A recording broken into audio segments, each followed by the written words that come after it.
¿Qué es lo que hace el Instituto Geográfico y Catastral ahorita en esta época del COVID? El instituto ha estado muy activo. Al final del día, los chavos han hecho un extraordinario trabajo. ¿Por qué? Porque nos da la oportunidad de poder hacer lo que un catastro debe hacer, ¿no? Actualizar sus bases de datos, actualizar su cartografía, limpiar los polígonos, cerrarlos y una serie de cosas, ¿no? Por ejemplo, nos pidieron la georreferenciación de todas las despensas que estaba entregando el Ejecutivo del Estado, el gobernador Carlos Joaquín, a través de la CEDESO. En la plataforma que ya conoces, que ya presentamos por aquí, sí. Tuvimos la oportunidad de georreferenciar todas y cada una de las despensas que ellos nos iban pasando y que repartió la CEDESO en un extraordinario trabajo, porque la verdad es que yo me tocó estar en varias ocasiones con ellos presencialmente, el riesgo que se corre, ¿no? El riesgo que los propia gente que eran voluntarios, ¿no? Asumía de manera particular, y muchos teniendo familias y demás, es verdaderamente algo plausible, pero lo que nos tocó a nosotros fue ayudarlos a mapear, ¿no? A mapear, nos decían, oye Ricardo, pues mira la 232. Nosotros sacábamos de la 232 cuántos lotes hay en la 232 y les ayudábamos con una serie de mapas y recorridos para que el trabajo fuera más ágil, ¿no? Y una vez que se entregaban esas despensas o las tarjetas que están entregando hoy, se le pasaban al ingeniero Antonio para que pudiera georreferenciarlas y saber entonces dónde se habían entregado y dónde no. Entonces sirve como una forma de planeación para saber a dónde las vas a llevar, el tiempo que te va a llevar, cuántas despensas vas a entregar por lugar, cuánta gente necesitas para el tema, y del otro lado, en dónde las entregaste, dónde están físicamente, lo cual ayuda a transparentar la entrega, a saber como gobierno dónde las estás entregando, etcétera, ¿no? Esa es una parte que hemos hecho y que hemos estado trabajando durante este tiempo. Porque de repente pasaron por aquí y no me entregaron. Mentira. Pasaron por ahí y entregaron. O sea, todo está documentado. ¿No es así, Antonio? Es correcto. Fue muy interesante el trabajo que hicieron los colegas de la CEDESO. En el proceso de reparto de las despensas se desarrolló una app extraordinariamente versátil en donde pues para el 99% de todo lo que fue el reparto de las despensas se georreferenciaron los sitios donde se hizo, ¿no?, el proceso de entrega. Aunado a esto, creo que para un 70% también se adquirieron fotografías que de una u otra manera también sirven como evidencia de este proceso de reparto. Pero la coordenada per se, obviamente que da una riqueza muy grande. Se tiene la certidumbre de los lugares en donde se repartieron las despensas con un grado de error de más o menos 7 metros, 8 metros, que es lo que nos da el receptor GPS. Entonces esto, pues como ya lo comentaba Ricardo, pues no solamente sirve, ¿no?, para tareas de auditoría, para tareas pues de mostrar con exactitud cuáles fueron los procesos, dónde se repartió, sino que incluso pues esto ya deja una riqueza impresionante, ¿no? Porque pues se da una idea de cómo el día de mañana, pues a través de algoritmos de investigación de operaciones, todavía se pueden maximizar más los recursos, ¿no? Cómo hacer más económico el proceso de reparto, cómo hacer la distribución a nivel de zonas más óptima, a lo mejor a través de subáreas donde se concentran las despensas y bueno, pues hacer los repartos más regionalizados, ¿no? Entonces, sí, en definitiva, pues fue un trabajo bastante pesado, muy intenso, pero creo que los resultados ahí están, ¿no?, claramente observables, auditables y sobre todo como parte de las políticas públicas, una de sus premisas, que estén las evidencias, ¿no? No solo eso, lo de las despensas que estamos platicando, sino la inundación que vino. Eso sirvió muchísimo, ¿no, Ricardo? Cómo toda tu gente trabajaron para informar cuáles eran las áreas más comprometidas, ¿no? Sí, yo al ver el impacto que tuvimos, que al final decías una tormenta tropical, cuánto más puede pasar, pero bueno, dejó muchísima agua, aparte por la morfología del estado de Quintana Roo, no nada más tiene que llover en Quintana Roo, si llueve en Campeche, si llueve en Guatemala, no, esa agua termina con nosotros. Entonces, al final del día, un buen día me levanté y así hicimos una videoconferencia con los chavos y les dije, oigan, pues necesito, lo primero que se me ocurría era necesito que hagamos unos vuelos para ver las zonas, sobre todo con la información que nos iba llegando de las carreteras que estaban rotas y demás, por Morocco y la parte sur, la Ribera del Río Hondo, y de repente me decían, oye, director, pero es que va a ser muy complicado, ¿no? Antonio, que conoce mucho el tema, pues levantar un dron, porque al final del día, pues imagínese cuánto tiempo nos va a llevar, ¿no? Sí. Aparte las condiciones del clima, los nublados, los accesos muchas veces eran complicados, y yo decía, pero bueno, pero es que como instituto, digo, para eso estamos, necesitamos movernos, ¿no? Pues bueno, piénsenle y nos vemos al ratito. Ya al poco tiempo me habla Antonio y me dice, podemos hacerlo a través de fotografías satelitales. Y no la fotografía satelital normal, porque al final del día esa luego también nos puede presentar una nubosidad. Entonces ahorita Antonio te podrá platicar de manera técnica cómo fue que se le hizo, pero nuestra primera preocupación es cómo ayudamos a saber dónde se inundó, o sea, de manera general, o sea, de una manera más ágil que estar de manera particular levantando áreas más pequeñas, ¿no? Sino conocer de manera general, de manera total, cuál era la afectación que teníamos. Si no tienes esa información, tú llegas y ves inundado y no puedes pasar y dices, hasta aquí llegué. Ya es correcto. Es muy difícil, pero con esa información que ustedes hicieron satelital, estabas viendo toda el área, todo el estado completamente. Y eso es lo que ayudó muchísimo para que llegaran esas comunidades que estaban metidas en una serie de problemas, ¿no? Es correcto. Me gustaría poner este ejemplo, ¿no? Que bueno, pues ustedes ya lo han descrito. En una situación de emergencia, digamos que hay un proceso de fuertes precipitaciones que se extienden por 3-4 días, ¿no? Sí. Esto es una descripción muy común de lo que sucede en el estado de Quintana Roo, ¿no? En esos 3-4 días, pues obviamente que la precipitación se está acumulando. Hay algunas zonas, por la geomorfología natural de toda la región, en donde pueden estar ocasionando escorrentías que se van acumulando, por supuesto, en las zonas bajas, ¿no? Sí. Estamos hablando de que el problema es mayúsculo, porque bueno, pues hay que monitorear no decenas, no centenas, sino que son miles de kilómetros cuadrados, ¿no?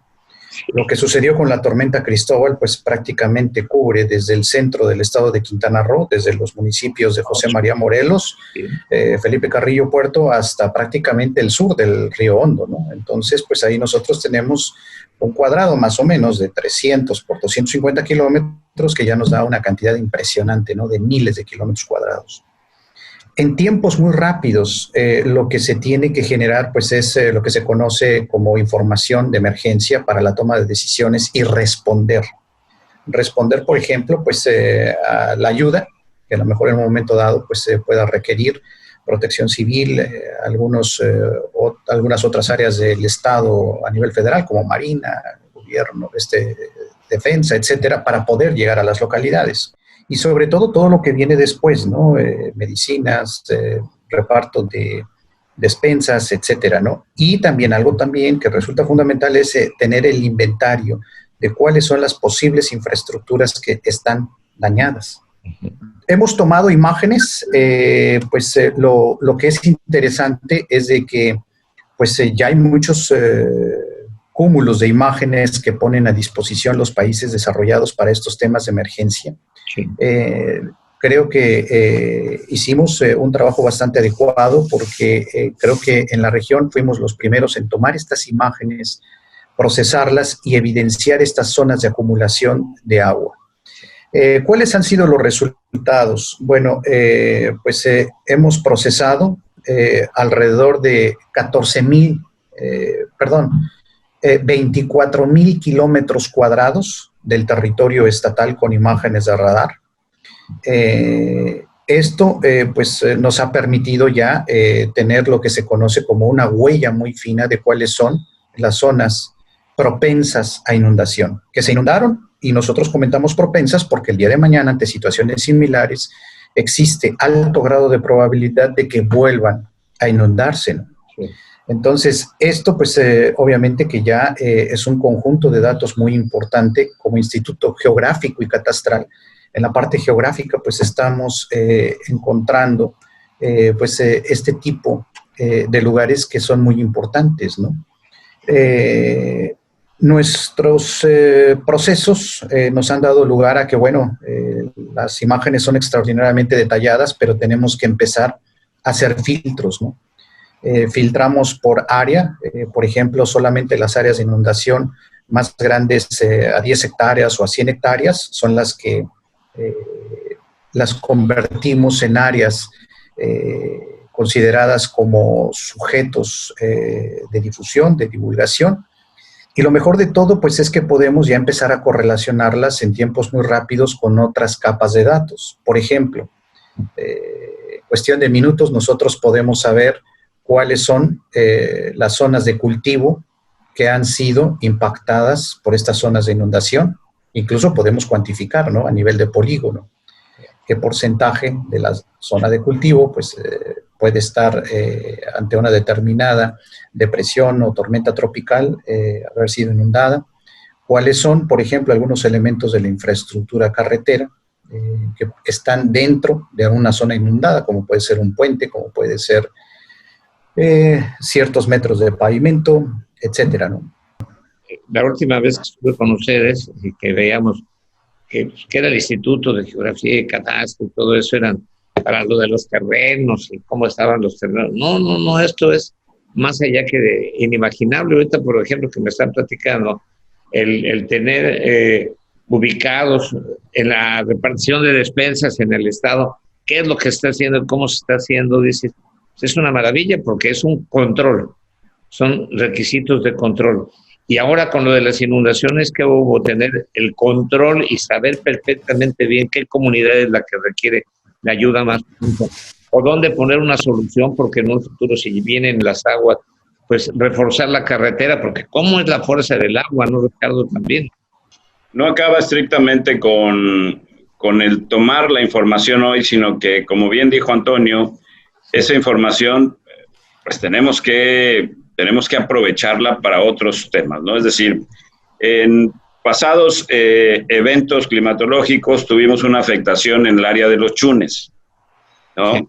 Hoy, ¿por qué el área de los Chunes no se vio afectada y sí se vio afectado Vallehermoso y sí se vio afectado Morocoy? Es decir, ¿de qué manera fluye el agua que hoy en un evento parecido o similar, ¿no?, de precipitación, tenemos inundaciones en unos lugares y en otros no? Sí. ¿No? Estamos ahorita trabajando para tener prácticamente todas las cabeceras municipales ya con una fotografía aérea, como ya te habíamos comentado, que ya las tenemos. La vez pasada que platicamos, estábamos en el proceso, hoy ya tenemos las 11 cabeceras municipales, la mayoría de ellas con fotografía 2019, es decir, una fotografía muy reciente, y lo mismo haremos a través del instituto con vuelos propios, con el equipo técnico y con Antonio, de otras poblaciones de cierta importancia. Igual y también con el litoral. ¿El litoral por qué? Porque si de repente tenemos un huracán, pues podremos saber cuál es la afectación que tuvimos en los arenales. Ya hablaba Antonio de la afectación que pueden tener los cultivos. La información que nosotros generamos con la que pueda tener CEDARPE o con la que pueda tener CEOP o algunas otras cruzadas, podemos entonces entender cuál es el impacto y cómo podemos ayudar de mejor manera. Al final del día, un dato bien utilizado, un dato que podemos hacer útil, nos sirve para generar planeación, para generar programación, para hacer muchas cosas que hacen más eficiente las acciones de gobierno, y más hoy cuando estamos viviendo un tema económico bien complicado. Entonces tenemos que saber cada uno de los pesos, ¿no? Nuestro gobernador nos ha instruido de poder generar todo este tipo de información para saber cada uno de esos pesos a dónde va y que sea eficientemente utilizado, ¿no? Ese es uno de los temas que traemos en el instituto. No nada más, como bien dijiste, saber dónde está un predio y cuánto mide, sino generar información que sirva de manera multifinalitaria para que, ocupada con otras plataformas y otras bases de datos, podamos entonces generar algún tipo de política pública que ayude al final del día a la ciudadanía, ¿no? Qué bueno que estamos platicando de esto porque creo que la mayoría de nosotros como ciudadanos desconocemos todo lo que se está haciendo. Decíamos, qué difícil debe ser el trabajo. Primero, titánico el repartir las despensas. Segundo, ahora el apoyo que tienen que dar en las inundaciones, con el mal tiempo. Pero con esta información que están teniendo, con razón el gobernador agradece a todo tu equipo el servicio que han prestado porque creo que es lo más útil que se puede tener. De manera oficial, ese trabajo se ha distribuido a las diferentes dependencias que han trabajado alrededor de este tema. Por ejemplo, no hemos mencionado a Protección Civil, ¿no? El trabajo que ha hecho la parte de Protección Civil, no solamente en la inundación, también apoyó en la entrega de despensas y por ahí en ese intermedio tenían que andar apagando fuegos por todo el estado. Entonces, el trabajo que se hizo por parte de Protección Civil, sí, el trabajo que se ha hecho por parte de la CEDESO, en fin, bueno, César, bueno, no hablemos de César, que el reconocimiento que podemos dar a todos los doctores, enfermera, personal de gobierno y demás que están trabajando muy fuertemente. Pero aunado a esto, Oscar, hay algo que de repente sí tenemos que entender. No estábamos acostumbrados, todavía el tema tecnológico no lo teníamos, es decir, todo lo que se ha hecho ahorita, por ejemplo, en la parte de CEDESO, de generar una aplicación en donde cuando se iba a entregar una despensa con el teléfono celular tenían que tomar la foto para georreferenciarla y luego que llegara Antonio y Antonio ponerla en la plataforma, pues tuvo sus problemas, es decir, no estábamos acostumbrados a este tipo de tecnologías. Implementarla en cosa de días también fue un tema y es donde te digo que está esta situación positiva de ahorita los trámites deberán de ser en línea para evitar que la gente salga y se contagie, lo cual va a hacer que un trámite sea más ágil, más fácil, más barato, evitemos la corrupción. Hay muchas cosas que tenemos que tomar y que definitivamente como instituto y como gobierno, yo creo que todos los órdenes de todos los niveles de gobierno debemos de ir hacia allá, ¿no? A hacer más fácil el trámite, a digitalizar los procedimientos, hacérselo más fácil a la ciudadanía, pero esto que parecía un trámite que nos iba a llevar todavía algunos lustros o décadas, esta situación lo ha acelerado, lo ha potencializado y yo creo que con buenos resultados en términos de la administración que encabeza nuestro gobernador Carlos Joaquín. Hay muchas cosas que ya hemos tenido oportunidad y que seguramente en el momento en que así lo requieras y nos invites, estaremos aquí para ir platicándoles todo lo que estamos haciendo dentro del instituto, siempre en beneficio de la ciudadanía y que para nosotros al final del día es un gusto hacer la labor para la que fuimos llamados, ¿no? Muchísimas gracias y que tengas buenos días.